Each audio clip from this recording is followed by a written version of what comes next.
Hey everybody, we're here at Bube's Brewery with the head brewer Mitch. So we're just going to get to it, drink some beers, and he's going to tell us about them, and I'm going to tell you what I think. So here we go. So Mitch, how you doing, man? Good. All right, so what are we starting here with? We'll start, this is a Catacombs Kolsch. Okay. It's a German style ale from in the style that they brew in the city of Cologne. Sam, the owner of Bube's, spent time in Cologne in college, so it's a kind of an important style here. It's something we try to do every year. So it's just like a nice lighter kind of beer. It's an ale, but you kind of treat it like a lager. It's kind of halfway in between. Oh shit! See, I didn't even know Kolsch's were actual ales, because I always think of it as like an easy drinker whenever I see them on a menu, if it's kind of warm or whatever. And so it's an actual ale. All Yep. right. Cheers. What's the ABV on this? It's 4.8%. Awesome. Yeah, that's super easy to drink. Yeah, I dig that. Dude, I love like lower ABV stuff, right? 'Cause sometimes I always say like, I like to drink beer. I don't necessarily want to get like smashed like right out the gate. So yeah, this is really good. Yeah. So yeah, I try to be as traditional as possible with this one specifically. The origins of Kolsch were actually the small breweries in Cologne got together and were trying to fight against bigger breweries that were coming into the area at the time. So they met up, it was called the Kolsch Convention, and they agreed on some style guidelines. They're like, we're all going to do this, and this is our way to keep, big breweries out. Oh, that's fantastic. And so one of the rules is not technically official, but their understanding is you have to be within sight of the dome, which is the cathedral in Cologne. So every year when I brew this beer, I post up a picture of the dome in the brewery. Dude, so fantastic. if you go for the tour there, you'll see it's still taped up to the window there from when I brewed this about a month ago. That rules. I respect that. That kind of stuff. I like absolutely. So now I know every time I drink a Kolsch, I'll think of like the little guy. Yeah. Right. Because down with those big breweries, right? This is good. This is like I could drink that any day, anytime. I like it. Cool. Yeah. All right. What else are we doing here? So then we have our Oktoberfest, which is a Märzen style Oktoberfest. The difference, there's Fest beer and Märzen are the two main styles. The Fest beer is more pale, and then the Märzen's more kind of amber colored. Okay. And the Märzen is what they originally drank at Oktoberfest, and then the more modern times in Germany, you won't really see much of this anymore. Interesting. They've gone more to the more pale lager. Okay. But it's honestly mostly in America where it's kind of kept going, as that's what people think of as Oktoberfest. Gotcha. Is the more amber colored. So it's just a really malty beer. It's 5.5%, just slightly higher, but still in that drinkable range. Right. This is still a lager. Yep, this one's a lager. Still a lager. Now we're at a lager. Yeah, because I always see. Yeah, that's good. Yeah, that's easy. I always see that, right? You always see Fest beers. And see, I always say, how do you pronounce it? Märzen, yeah, has the umlaut on the A, so that's it. It would be Marzen without it, with the umlaut, it's Märzen. I took 3 years German in high school, so I can kind of pretend a little bit. I did too, and I don't remember any of that.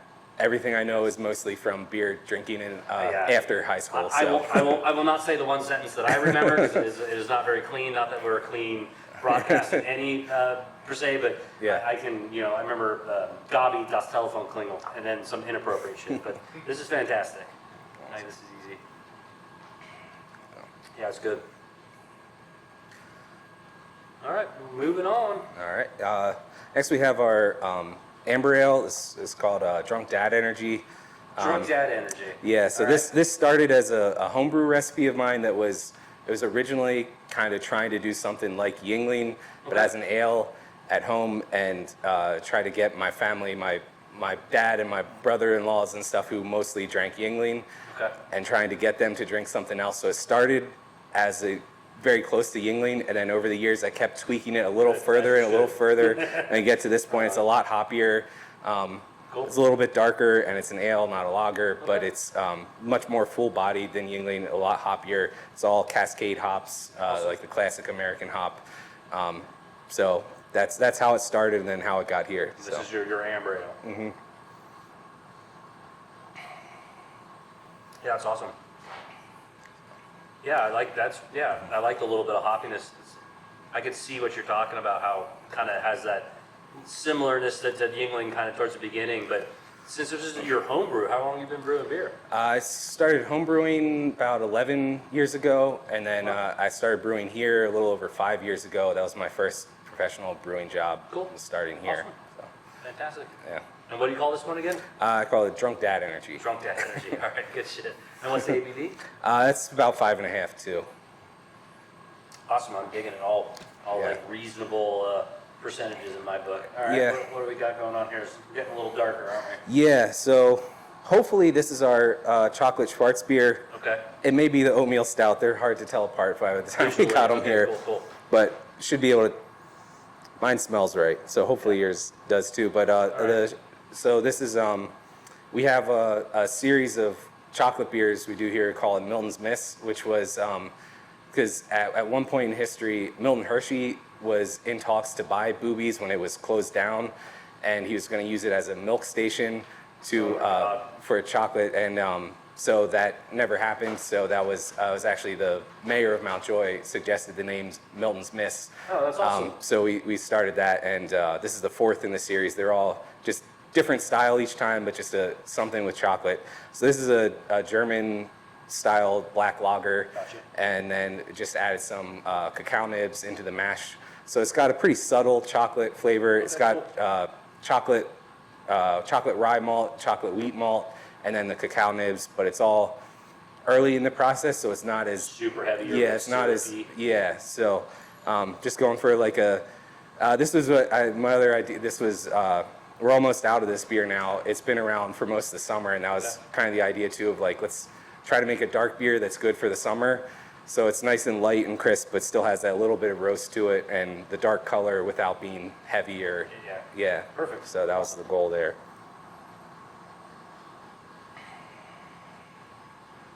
Yeah. As far as I can tell, this is the right one, right? Because I don't know. Yeah. Hopefully you'll tell the oatmeal stout is a little bit higher ABV and a little bit fuller bodied. So Yeah, I think we're right in the right spot. That's also really good.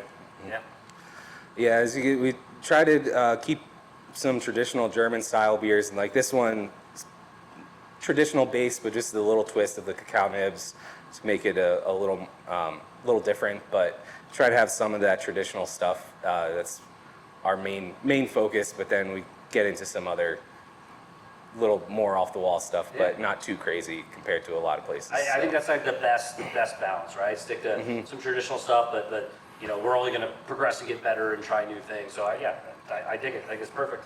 Yeah. So. Yeah. All right. Now this is your stout, right?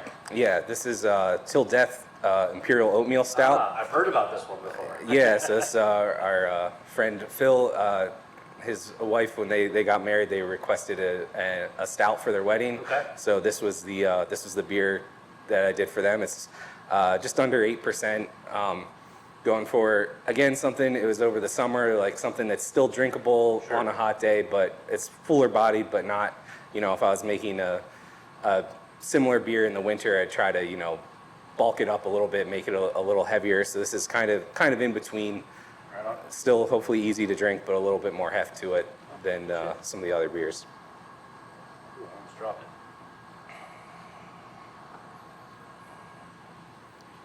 Oh yeah, very different taste.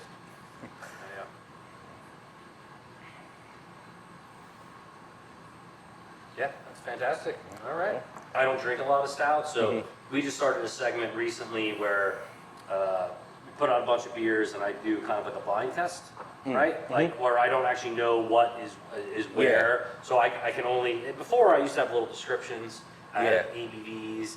He's making it harder and harder because I haven't gotten any wrong yet. Yeah. So we just did stouts recently, and it was like 4 high-rated stouts, and it was way more challenging because all I could do was just hold the bottle. Yeah. So much fun. So we try to do that every month, and that'll kind of get into Hef of Ice because I think that's what we're doing for November.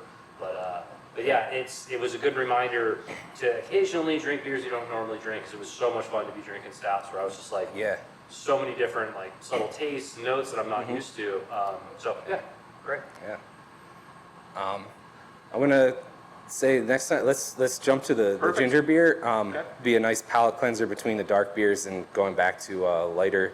So this is our it's a non-alcoholic, just a regular ginger beer soda. Mostly use it in cocktails we have a whole menu of different flavors of mules. Okay. But I personally just like to drink it straight up by itself. Use fresh ginger root, and then has lemon juice, lime juice, and sugar, and that's about it. It's very simple, but it's very popular for the cocktails. Yeah, definitely can smell the ginger. I just there's a German store in a town kind of close by me. It's a fun little town. We call it the Trifecta. They have a distillery, a brewery, and a winery. So whenever I go there, I try to hit all three. And they have a German store, and they actually bring in stuff just from Germany, and they have a great like Head Brewer gummy section. Oh, nice. And I just bought their lemon ginger gummies. Okay. Oh my God, they are not like, they're more like medicinal than candy. Okay, They're really strong, but in like a good way. So this smells exactly like those lemon ginger candies. Yeah, that's really good. It's not super carbonated either. Yeah. I like that. I don't like super bubbly stuff at all. So yeah, and you guys make this here? Yep. Cool. Yeah. I used to make it one keg at a time, and then it got to a point we'd run out like every week. Gotcha. So I had to, I had to get some new equipment and stuff to be able to make big batches of it. So now I've been making 5-barrel batches, which is about the biggest I can really handle, and then it's good we're good for a little bit. But it was, when it first started, and I thought like this will be a fun little thing. Maybe we'll just do it over the summer, and then it kind of took off, and now we have it all the time. It's all the regular beers rotate. The ginger beer we always have. That makes sense. Yeah, like you said, I could totally just sit there and drink it just like this. And it's nice. I always think of just the straight up as like a summery thing, like I said. But for some of the different cocktails, there's we can do seasonal. You add like some cranberry and do that kind of shit. You can get like a more like wintry kind of flavor to it, or you do. They do like a blue Hawaiian version, and it's it's very summery, so it's very adaptable to different cocktails depending on the time of year. Yeah, and then absolutely, right? I think it's also neat that you guys, obviously a brewery, but not everyone likes to drink beer, Your significant other or whatever, people that are like, more towards, cocktails. You have like, here's the base soda that we kind of made. Excuse me, pardon me. So I think that's fantastic.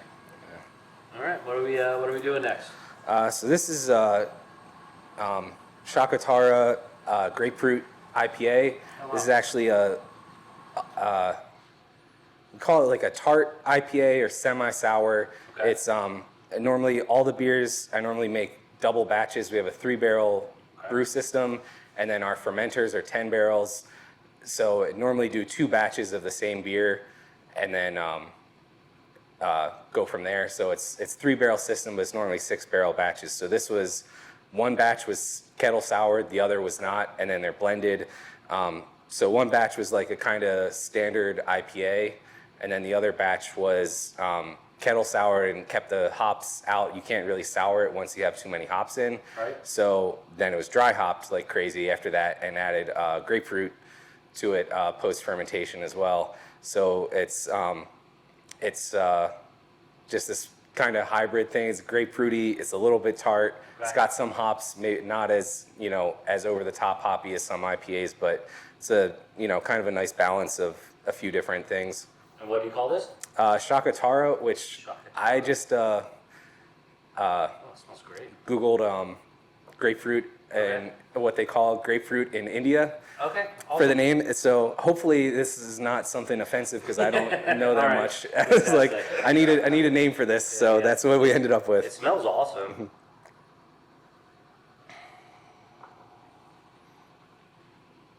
Whoa, that's super interesting. Yeah, nice. Yeah. No, I mean like in a good way. So. Yeah. Oh no, that's cheers. Always I like that. Yeah, I have a question about like the souring process. So that's something that like happens after a beer is made, right? With like a kettle sour, it's an extra step, is it not? Yeah, well, it depends. For the kettle sour, it's done before the regular fermentation. Okay. So like I said, I normally do 2 batches. So the first step is mashing with the grains, and then you go from that into the kettle, and there you would normally boil it and add hops and stuff during that. And then you do the knockout, which is where you chill it down to fermentation temperature and send it into the fermenter with the yeast.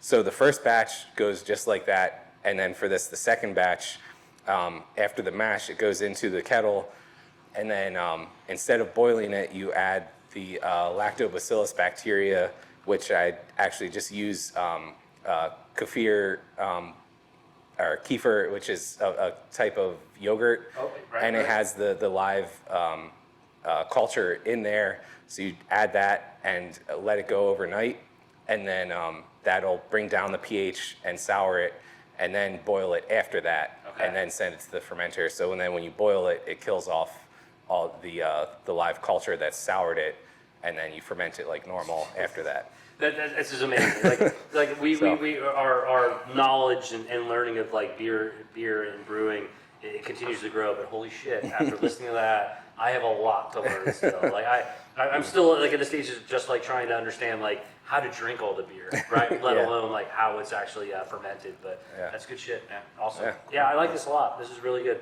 I like how it's super light. Like nothing's like super overpowering or like crazy hoppy kind of back ends. But it was actually, I wasn't planning to make it grapefruit originally, and then when after it fermented, I was like, it kind of has a grapefruity flavor. Already. And I think adding some grapefruit is going to make it really pop more. So that's what ended up happening with this one. It was just post fermentation added just a little bit of grapefruit because it already had some grapefruit flavor. So it's not over the top, but no, not at all. Yeah. It's a little sweet, but you kind of get that little bit of bitterness, right? But it kind of complements like that grapefruit flavor.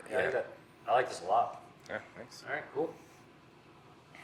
All right, unfortunately, last but not least, I guess this will be me getting ready for our Hefeweizen, a little blind drink challenge that we do every month come November, which again, I don't drink a lot of Hefeweizen, so I'm excited. All right. Yeah, so this is, do Hefeweizen every summer, and we try to be pretty traditional, but it's hard. Hefeweizen is a style that's, most of the real German breweries that do Hefeweizen, like that's what they do. So there's like a different, so there's like a lot of different setups in the brewery that's kind of hard to recreate, and I don't think people realize how hard it is to make traditional Hefeweizen in a normal brewery. They normally have an open fermentation, and that allows the yeast to be a lot more expressive, and also Hefeweizen yeast specifically changes over multiple generations. So for most of the beers, most of the yeast I'll try to reuse. I can get about 3 different beers with the same yeast, and most of them are pretty consistent. Of like this, like the chocolate Schwarzbier and then the Oktoberfest are the 2 lagers we have right now. That was the Schwarzbier was first, and then the Oktoberfest, and it doesn't really change from one generation to the next. Hefeweizen yeast is notorious for the first generation. It's not as expressive, and over consistent generations, it gets more and more expressive. So a lot of like the classic German breweries that make Hefeweizen, they've been keeping their yeast going for years and years, and it just keeps getting more and more of that banana and clove and citrusy flavor just comes out more and more over time. So to make it once a year, it's kind of hard to get that. All right, cool. So cool. This is one of the recipes I tweak the most. Like I do it every year, but every year I'm like trying to change stuff to try to get it closer and closer. And I'm fairly happy with this year's, but it's still like every year it's not exactly what I want. I just keep tweaking it every time. Yeah, that's fascinating. Like I didn't know any of that kind of stuff, but it makes sense. I'm glad you brought up that banana kind of note. What is that? Like, why is there always that kind of banana type kind of background on Hefeweizen? What is that like? Where does that come from? It's isoamyl acetate is the compounds, and it's produced from the yeast, but it's like I was saying with the open fermentation, we don't have that. We're off closed tanks, which is what just about every American brewery has, and that the head pressure of the CO2 that gets produced during fermentation gives head pressure on there, and it suppresses that a little bit. So the best way to do it is to have a fermenter that just has no top on it, and then you'll get a lot more of that. So it's trying to find ways to imitate that. So it's a lot of, basically I'm trying to stress the yeast out more. So I underpitch, I put less yeast in than I would for another beer, and that makes it, gives it more flavor, which normally, like for a lager, that's what you don't want. You want it to be as clean, as little flavor from the fermentation as possible. You just want it to be crisp and clean. For Hefeweizen, you want all that. So I do less yeast, and then also normally when you're chilling the beer during the knockout, you introduce oxygen into it, and the yeast needs the oxygen to reproduce, and that's how it ferments. So for this, I don't give it any oxygen. And it's just you do a bunch of stuff to stress the yeast out in different ways, and you get different characters. So that most of the, Hefeweizen, it's a wheat beer, and I think a lot of people think the flavor comes from the wheat. Right. It doesn't that much. It's mostly from the fermentation.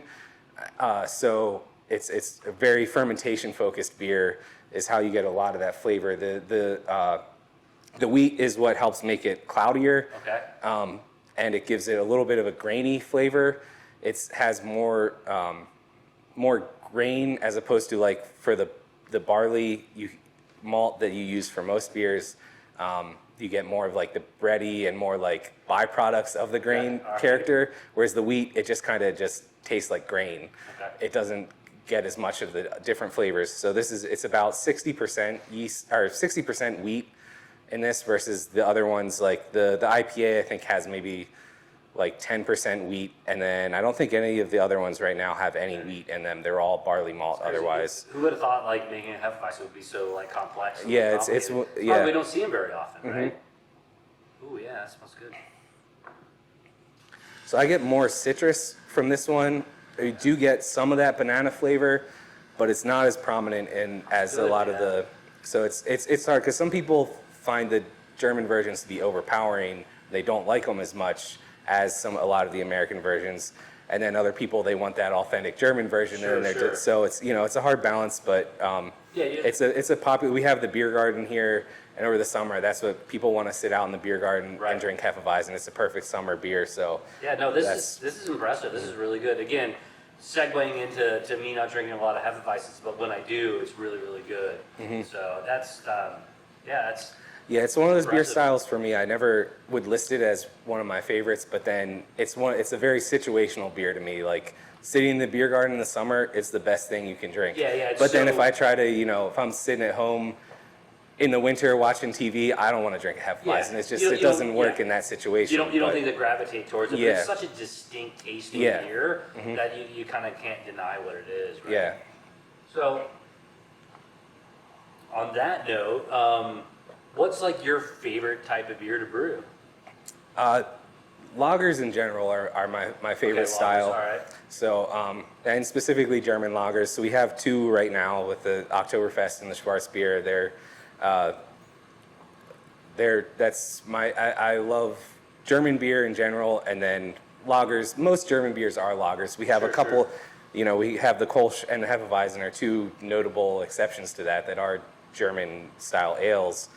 But there's not a lot of other German style ales. They're mostly lagers, and that's my go-to thing. Cool. Yeah, and lagers are like the process is longer. It's not necessarily more difficult, but for my understanding was why you see so many like IPAs and ales that like a much faster kind of brewing process. And I don't want to say easier, but maybe it's easier because it's less time consuming. We don't see a lot of places that can lager. Right?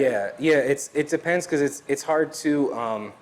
We're pretty small, so they take up tank space for more time, and then it's also to be, like we were saying for a lager, you want that clean fermentation, and it is hard to keep it clean on a small scale. You get to like the bigger breweries, they have a lot more in place to be able to do that and to make things as repeatable as possible. It's a lot harder to do on a 3-barrel system, with two fermenters, and you're by yourself doing it. You know, I only brew here about every 2 weeks, and you know, to get that consistency, it's, you know, places like making Budweiser, they brew it 24/7 all the time, and then they can also do a lot more blending and do that stuff to keep it very consistent. Well, so yeah, I hand it to you, because like we do go to some small kind of local brew, and like we don't lager, all we do is ale. So I think that's fantastic. Yeah, well, Good thank you. shit, man. This has been an amazing experience, and thanks for taking your time to go over these beers. And I shit you not, this is not because we're here or whatever, but I don't dislike any of these. Oh, good. Thank you. Yeah, not to sound like I don't even know what I'm saying, but fantastic. I appreciate you so much. Anything you want to kind of throw out there? Anything you want to talk about or plug or promote or just, you know, comment on? Feel free. You don't have to. I was just curious if there's something you feel like we missed, or what do you guys have coming up? What's like your next brew? You're doing anything kind of special for the winter? Or? So we have a pumpkin beer coming out soon. It's a little late, but it's coming. And then, but the thing I'm most excited for, we have a collaboration with Shaler Brewing over in right outside of Reading. They're one of their brewers over there, Mike. We worked together we were both brewers at Stouts, and before Stouts closed, and so Stouts is obviously a very lager-focused brewery, and we're both like, he would give you probably the same answer I just did for what's your favorite thing to brew. What you like to brew? So yeah, we brewed a collab on their system over the summer, and now we just brewed another one that he came here and brewed with me on our system here. Awesome. So it's an amber lager with a bunch of like fall wintry kind of stuff. It's got cranberry, orange peel, cinnamon, and then orange oil, which I'm very excited about. The first time using that. So it's the oil from like from the peel. It's basically what they use for like sodas mostly. Okay. Yeah, I'm very excited for that one. That'll be it'll be probably about a month till that's ready, but very excited for that one. That's the one I'm most excited for right now. That's good shit. Yeah, when you said like the orange, I was like, it's not like essential oils, but you said it's what they kind of use for sodas. Like, yeah, it's similar to that. So that's an interesting thing with like German. We normally do over the summer. We'll do Radlers here, which is basically the German version of Shandy, which is like the English version. All right. So, but the thing is, in Germany, like a lemon lime soda in Germany it's basically like carbonated lemonade. It's made with the juice versus the oil. Like Sprite would be, and Sierra Mist, that kind of stuff is made with like lemon and lime oil, which it comes from the zest or the peel of the fruit. So yeah, it's just one of those things. It's like cool. They don't really get to work with the oil that much. All right, good shit. So yeah, I'm excited to have that coming out. Yeah, I know we should probably cut this short, but this is way too fascinating and too much fun. So I understand shandies is when you add fruit juice to a beer. Yeah. So the Radler and the shandy are just different words for the same thing? There's a little bit of the shandy, the English version, is normally just like lemonade or juice, whereas the Radler is the German version, and that's normally soda. Okay. So the story with Radler means bicyclist in German, and it was at a beer garden in Germany in I don't know what year, but they got an unexpected crowd of bicyclists that came in on like a Sunday afternoon, and they were going to run out of beer. So the barkeep at the time was like, I created this new thing.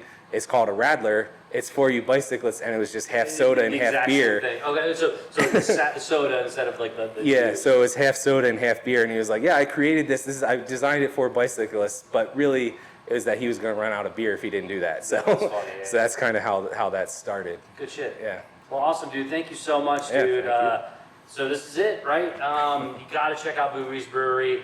Watch the rest of the videos, see if you find anything since it is October. But just hands down, the beer's good, and that's kind of why we came here, was more for the beer than the spooky stuff. But if you're in the area, please check it out. Mitch, you're fantastic. I appreciate you.